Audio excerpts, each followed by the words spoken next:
Let us differentiate synchronous and asynchronous activities. Synchronous activity or synchronous learning occurs in real time with students doing something together, or what we call they are in sync with each other. This is the use of our Zoom video conference tool, Google Meet, Big Blue Button, and among others. This will also include scheduled learning experiences or collaboration to be completed at the same time with the others.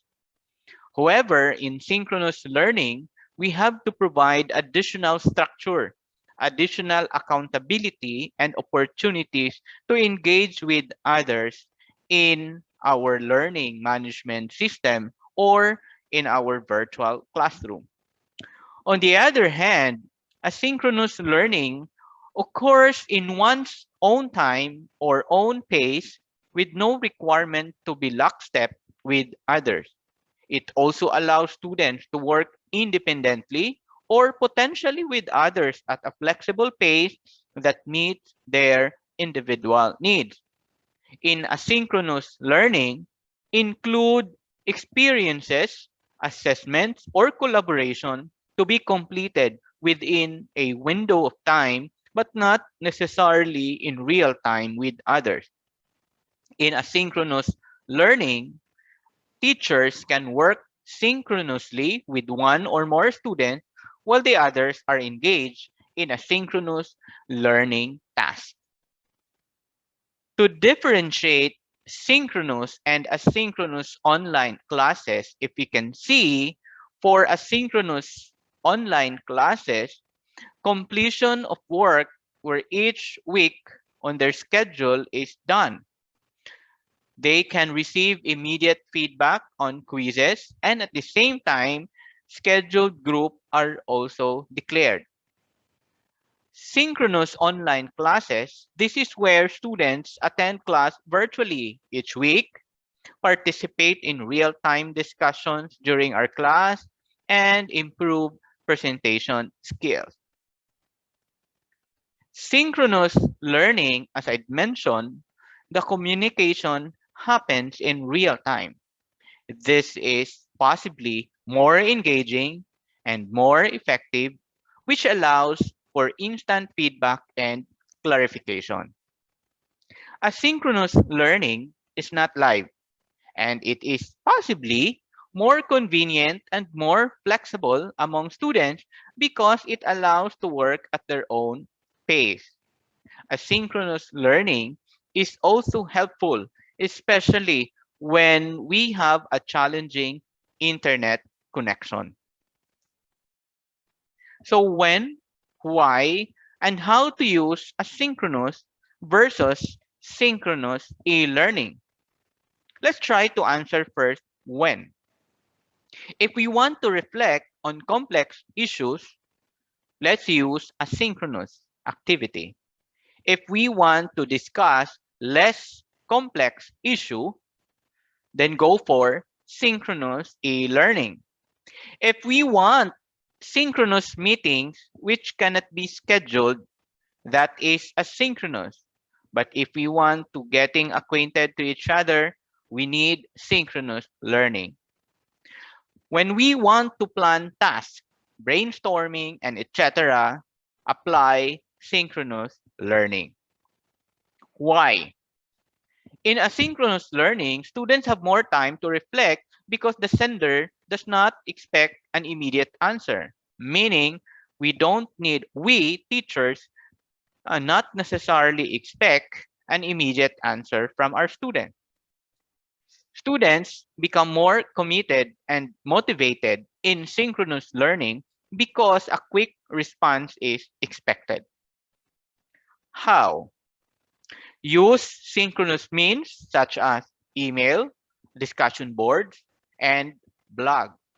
You can also add forum, cloud, and other repository materials. For synchronous learning, use video conference tool, instant messaging, and chat, and complement it with obviously a face-to-face or what they call a virtual or remote teaching. In the next few slides, I will be sharing with you some of our experiences in synchronous teaching where we feel that this is effective in online distance teaching, especially in this time of pandemic. First, give collaborative like chat and oral activities using breakout features of your video conference tools. You have to make sure that when you have a breakout feature, there are specific and there are clear instructions on what to do so that students can participate and interact with each other. Second, give collaborative like writing activities using the cloud like Google Docs. Like in my experience, in my example here, I have a group activity wherein students are given Google Docs link for them to exercise or to them to input their write-ups in that Google Docs. All you have to do as a teacher is to monitor who are there, who are writing, and who are inputting into the Google Docs. And that is in a real time. That is also to ensure that students are talking to each other, commenting to each other, and engaging to each other. Use collaborative and interactive tools for the students to interact with their classmates like mind mapping and many more. We have a separate discussion on this on how to integrate interactive and other gamification tools. Fourth, ask students to give digital reactions and emoticons when others are presenting. You can also incentivize your emoticons, the sending of hearts, the clicking of approves, the thumbs up, and many more. Fifth, provide a chat room for the students to interact and discuss, even without your presence. This may not necessarily be applicable in the Department of Education or in the DepEd or in the School of Basic Education because of parental guidance thing, but at least for the tertiary students, provide them a space so that they can talk to each other, they can interact to each other, reflect and share their experiences, not necessarily perhaps about academic matters, but about their lives as a student.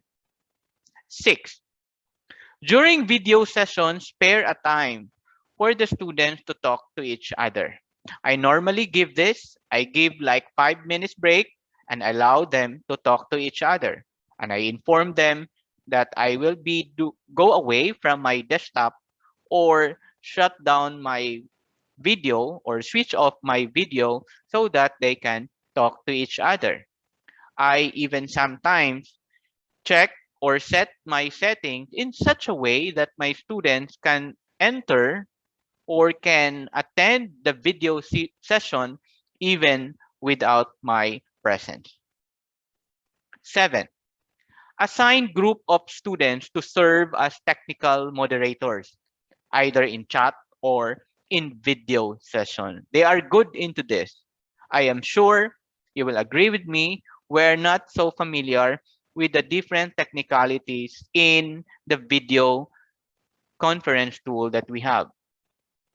You can assign a group of students to have it rotational and to make the students as moderators during the video session.